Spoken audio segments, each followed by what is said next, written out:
Good morning, good morning, good morning, my sister and brother. Real worship builds altars before answers. We have to worship before we'll win. You know, a lot of times we want to praise God after the fact, but we're going to grow up today and we're going to learn to worship God before we see a victory.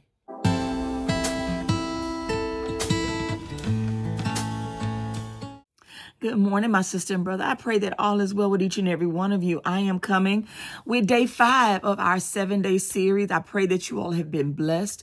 I've gotten some testimonies from it. And so our day 5 is worship before the win, repent before restoration. And our Bible verses today are 2 Chronicles 20:18 through 21.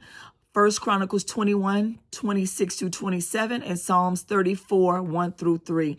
And again, I said I'm going to do it a little differently. I'm going to pray us in first, if that's okay with you. Our Father, who art in heaven, hallowed be thy name. Lord, thy kingdom come. I pray, Lord God, this morning that your perfect will be done on earth as has been purposed in heaven. Thank you today for our daily bread and for forgiving us our trespasses, as we also forgive those who trespass against us. Father God, lead us not into temptation, but deliver us from all evil. For thine is the kingdom, the power, and the glory forever and ever. Amen. Father God, this morning we give praise and thanks to you. You are worthy of all our praise, God. We worship you because you are faithful. We worship you, God, and we praise you because you are kind. You are gracious. Your love is unconditional, Father. We thank you, Father, for watching over us last night as we rested, for some that worked as they worked, Father God. We ask that you would go before us today and make our crooked places straight. We ask that today, Father, you would grant us favor with man because we have favor with you. We ask that you would rebuke the devourer for our sake. We ask that you would hide us under the shelter of your wings. Jesus, we want to thank you for making all of this possible, that we can come boldly to the throne of grace and obtain mercy in our time of need. Father, I declare healing, restoration, repentance, forgiveness for my sisters and brothers on the other end of this video. We pray salvation for our unsaved loved ones. We pray for salvation for those that are lost in the world to deception. Father, we pray for our government. We pray for those that are in authority. We pray for every courtroom today, every prison or jail facility. We cover every hospital under the blood of Jesus, Father God. And we just want to thank you for your faithfulness, for your kindness and your love. We confess our sins, Father God, because we've not always done everything right. Many of us are still overthinking. Many of us are still walking in fear. And I know that according to your word in 2 Timothy, you don't give us a spirit of fear, but of power, of love, and a sound mind. Help us, oh God, to take on our power. We thank you for being with us. We thank you for never leaving or forsaking us, Father God. We thank you today for peace, a peace that surpasses all understanding. We thank you for making a way today, God, where we don't see a way. We thank you for new opportunities, for open doors, Father God, for employment. Father God, we ask you, be with us today. We thank you for the presence of your Holy Spirit that will lead and guide us, Father God. Help us to not be tossed to and fro like wind and waves.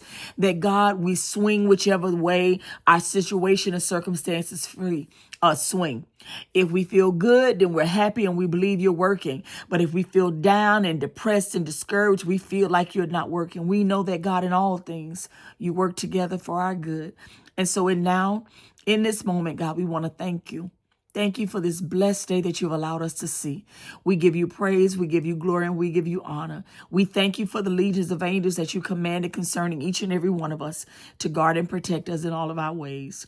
We praise and worship your name. It is in Jesus' name that we pray. Amen.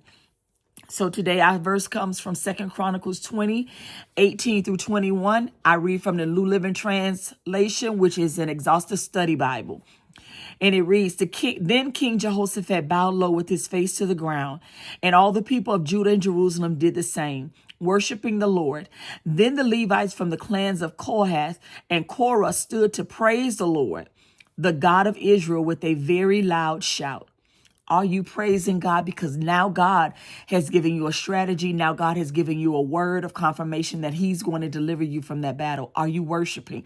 Even before you see the manifestation or the victory or the win. See, because they praised before they even got to the enemy camp. the territory of where God had told them to be. They worshiped in advance. Marvin Sapp has a song, Praise Him in Advance. We have got to learn to do that. We can't wait till we see the victory or we see our prayers answered. We have to learn that once we pray, as soon as we're done praying, we get off our knees, or if you're praying in your car, wherever, as soon as you're done praying, we got to learn to worship God and thank Him. The Bible says in 1 Thessalonians, in all things give thanks, for this is the will of God. So we got to learn to do better at that. And I'm not convicting anybody. I'm just trying to help you understand from scripture that I just read to you that it said, they began, the Levites from the clans of Kohath and Korah stood to praise the Lord, the God of Israel, with a loud shout, with a very loud shout. They praised before they even saw the victory. They didn't know what God was going to do. They didn't know how God was going to do it. All they know, they got a word that God says the battle was not theirs, but God was going to fight for them. And then we turn over to 1 Chronicles 21, verses 26 through 27. And that reads, David built an altar there to the Lord and sacrificed burnt offerings and peace offerings. And when David prayed, the Lord answered him by sending fire from heaven to burn up the offering on the altar. Then the Lord spoke to the angel who put the sword back into his sheath. In both situations, before God did anything, before there was victory, before there was an answered prayer, so to speak, because Jehoshaphat got the answered prayer, but he didn't see the manifestation of it. The word that God is giving you through the Holy Spirit is the answered prayer, but you don't fully see the manifestation of it yet. But worship. Praise Him in advance. Thank Him that He's already answered. Thank Him that He's already working all things together for your good. And we got to get to that place because, again, a lot of times, I'm guilty sometimes, we want to see it first. You know, there's this saying, I'll believe it when I see it. The kingdom of God doesn't work like that. You believe before you see. Jesus said, blessed are those who believe who have not seen. Okay? And so now we go over to Psalms 34, 1 through 3. And this is David after pretending to be insane in order to escape from King Achish. I will praise the Lord at all times. I will constantly speak His praises. I will boast only in the Lord. Let all who are helpless take heart. Come, let us tell of the Lord's greatness. Let us exalt His name together. I prayed to the Lord and He answered me. He freed me from all of my fears. Just like Jehoshaphat.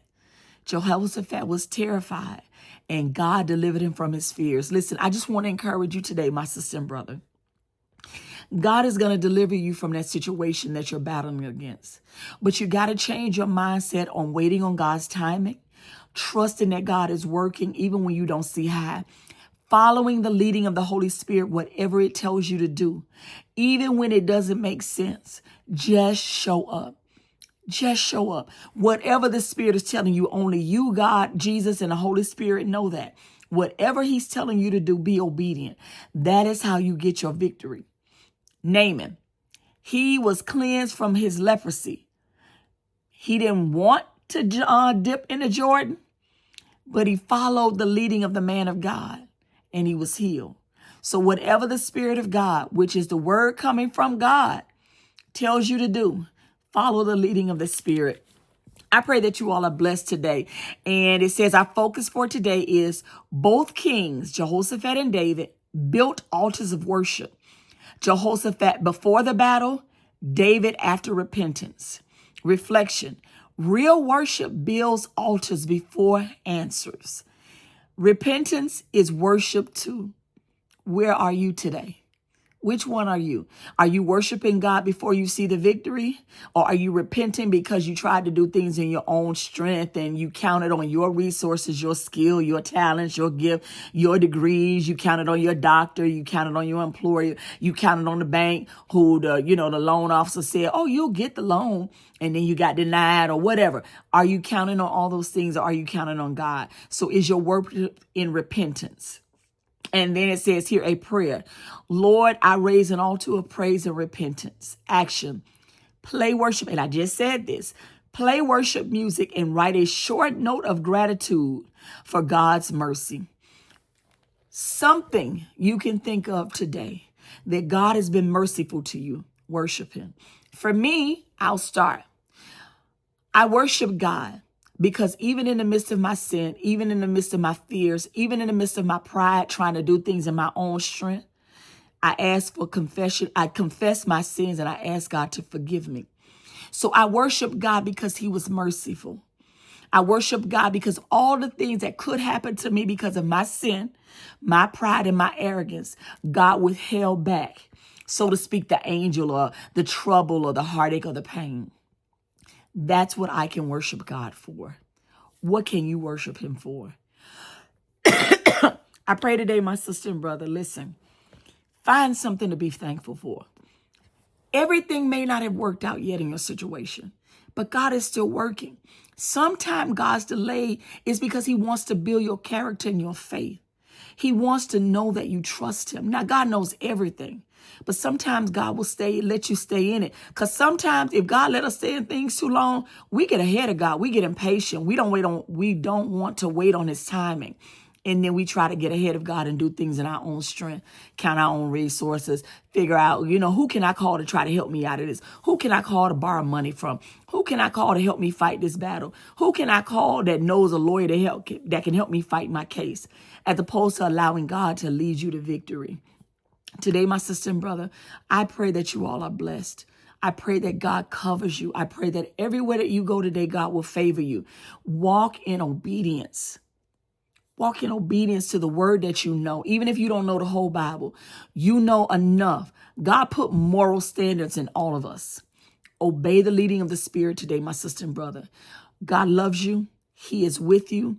Cry out to Jesus. He is our mediator. He sits on the right hand of the Father, interceding for you and I. When we mess up, God, give him another chance. Lord, because of my blood, have mercy. He loves us. He is for you. God's not against you. And I know right now that situation may hurt, but he's not against you. He's fighting for you. He's going to bring you out. So praise him in advance. Worship him, my sister and brother. I pray that you all are blessed today. Go in peace, love on somebody, be kind to somebody, sow into somebody. Encourage somebody. You're going to come across somebody today that looks saddened, that is struggling something. Take your focus off of your problems and put your focus on them for that moment and pray for them. And watch how God continues to work in your situation. That's what I do every day. I got troubles, but I take my focus off of mine and I pour into you all because I love people. I love hurting people and I love God. So you all be blessed today. I love each and every one of you. Shalom.